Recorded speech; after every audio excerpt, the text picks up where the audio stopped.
make guilt-free Pani Puri into air fryer.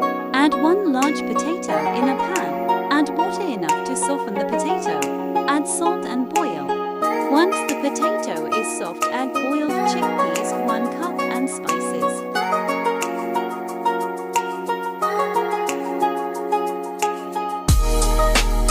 Mix well and set aside.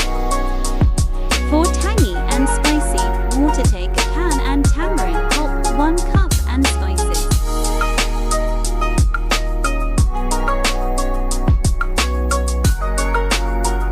Now add cold water and chaat masala.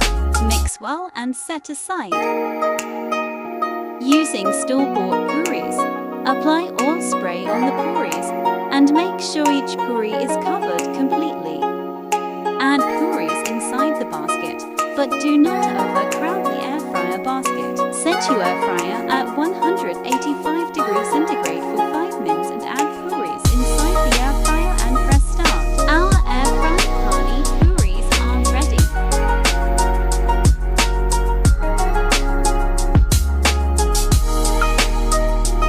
Cooked to perfection.